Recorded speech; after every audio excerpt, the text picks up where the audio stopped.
Buenos días y bienvenidos a otro video. En este caso vamos a estar resolviendo un ejercicio de corriente continua. El enunciado dice lo siguiente: hallar la resistencia equivalente del circuito de la figura y calcular la potencia disipada en cada resistor si entre los puntos A y B se coloca una batería ideal con una FEM de 20 volts, donde el lado positivo se encuentra en el punto A.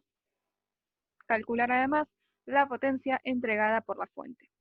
Primero lo que tenemos que hacer, como siempre, es entender el problema, saber de qué se trata, de qué nos están hablando.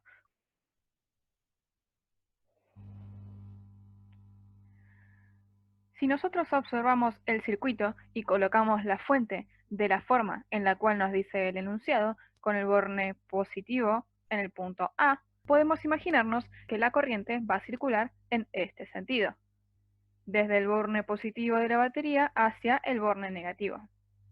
Además, podemos imaginarnos que esta corriente que sale de la batería y atraviesa los dos primeros resistores, al llegar a este nodo va a dividirse y una parte va a ir a pasar a través del resistor R3 y otra parte va a ir a pasar a través del resistor R4. Luego, al llegar al siguiente nodo, estas dos corrientes van a unirse y van a continuar su camino en forma de la I1 total otra vez hacia la batería. Además, sabiendo que esta batería es una batería ideal, ya podemos asumir que la FEM es igual a la diferencia de potencial entre sus bornes, ya que no presenta una resistencia interna. Entendiendo un poco cómo funciona todo esto, ahora sí podemos pasar a resolver los incisos que nos piden. Lo primero que nos piden es calcular la resistencia equivalente de todo el circuito. Y para eso, lo que habría que hacer es empezar a ver cómo podemos simplificar este circuito que nos presentan. Si vemos, en primera instancia lo que resalta es este arreglo de resistores en paralelo, que nosotros sabemos que fácilmente podemos representar por una resistencia equivalente, y esto ya simplificaría muchísimo nuestro circuito. Entonces, vamos a proceder a calcular esa resistencia equivalente. Si recordamos de la teoría, para los arreglos en paralelo de resistores, la inversa de la resistencia equivalente es igual a la suma de las inversas de las resistencias individuales, que es lo que vemos en esta fórmula. Acá lo único que tendremos que hacer es reemplazar los valores que nos dan de R3 y de R4, que es lo que hacemos acá. Luego, haciendo denominador común y resolviendo, llegamos a este resultado. Recuerden que esto es lo que vale 1 sobre la resistencia equivalente. Entonces, para obtener la resistencia equivalente, debemos pasar resistencia equivalente hacia el lado derecho y 2 ohms hacia el lado izquierdo, despejando. De esta forma, obtenemos el valor de la resistencia equivalente para este arreglo paralelo, que vale 2 ohms. Recordemos que esta resistencia no existe, es simplemente una representación que nosotros hacemos para poder resolver el circuito más fácilmente. Pero siempre el circuito real es este que tenemos acá. Este existe solo en nuestras cabezas. Ahora podemos pensar cómo seguir simplificando este circuito. Si observamos, lo que nos queda son 3 resistores que están en serie, y también podemos fácilmente obtener una resistencia equivalente para esos 3 resistores en serie. Si recordamos de la teoría, cuando los resistores están en serie, para obtener la resistencia equivalente simplemente hay que sumar las resistencias individuales de cada uno de ellos. Esta resistencia equivalente ya sería la resistencia equivalente total del circuito. Por eso lo denotamos de esta forma. Y resulta de la suma de la resistencia del resistor R1 más la resistencia del resistor R2 más la resistencia de este resistor equivalente que hallamos anteriormente. Reemplazando estos valores y sumando, llegamos a que la resistencia equivalente total de este circuito es de 14 ohms. Recordemos, este es un circuito que existe solamente dentro de nuestra cabeza. El circuito original es el que vimos al principio. Esta resistencia equivalente simplemente nos ayuda a hacer cuentas. Ahora que ya obtuvimos la resistencia equivalente como nos pedía el ejercicio, podemos pasar a resolver los incisos posteriores. Ahora lo que nos piden es la potencia disipada en cada resistor. Ya sabemos que la potencia se calcula con esta fórmula. Solamente con acordarse una de las 3 formas pueden saltar de una a otra utilizando la ley de Ohm. Pero vamos a entender un poquito qué es lo que está involucrado en esta fórmula para que no ocurran inconvenientes. Esta P es la potencia disipada por un resistor en particular. Esta I que aparece tanto acá como acá es la corriente que circula a través de ese resistor en particular.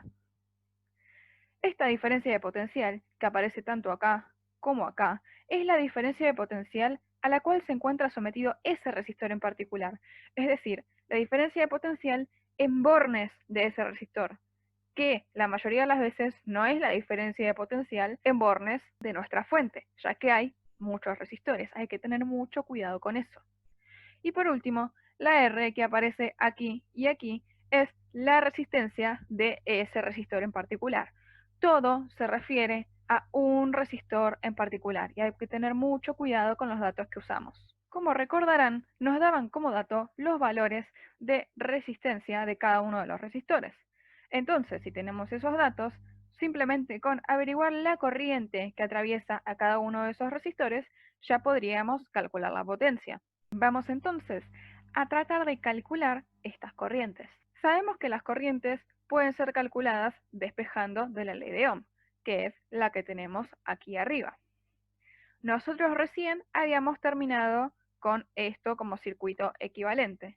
Fíjense que del circuito equivalente solamente puedo llegar a conocer I1, que entonces, si aplicamos la ley de Ohm para esta resistencia equivalente, podríamos despejar el valor de I1 que estamos buscando.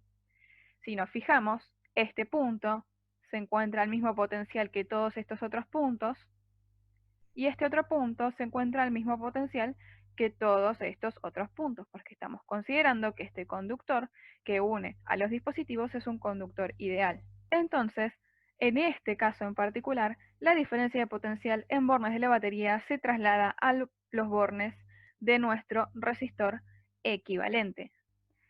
Entonces, despejando de la ley de Ohm, podemos calcular I1 con este delta V, que es la diferencia de potencial en bornes del resistor equivalente, que para este caso en particular es igual a la diferencia de potencial en bornes de la batería, y donde R equivalente total es el resultado que obtuvimos en el inciso anterior.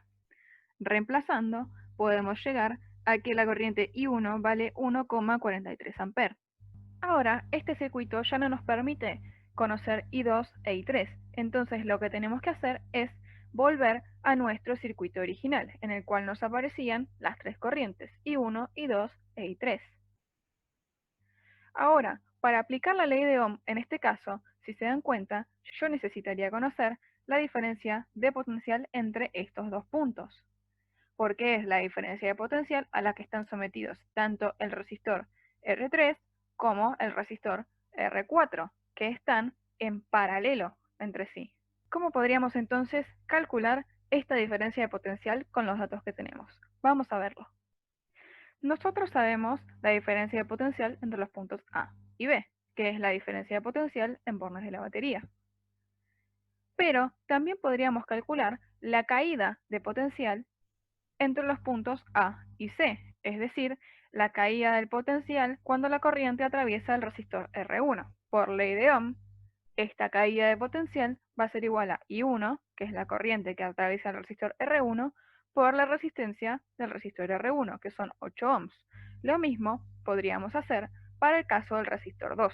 Y ahora si se fijan, si yo tomo la diferencia de potencial impuesta por la batería, que es de 20 volts, y le resto estas dos caídas entre los puntos A y C y los puntos C y D, lo que me va a quedar es lo que estoy buscando, la diferencia de potencial entre los puntos D y E, porque recordemos que si este conductor es ideal, el potencial en E es el mismo que el potencial en B. Vamos entonces a hacer estas cuentas. Lo que acabo de decir en palabras, aquí lo estoy escribiendo con la nomenclatura que elegimos para los nombres de los puntos. Y lo único que queda por hacer es reemplazar estas dos caídas de potencial por su expresión según la ley de Ohm. Como pueden ver, todos los datos los tenemos. I1 lo acabamos de averiguar y las resistencias de los resistores 1 y 2 son conocidas. Entonces, reemplazando numéricamente y resolviendo, podemos llegar a que la diferencia de potencial entre los puntos D y E, que es lo que estamos buscando, es de 2,84 volts. Ahora, con este dato sí vamos a poder averiguar I2 y 3. Otra vez, despejando de la ley de Ohm, podemos averiguar los valores de estas corrientes.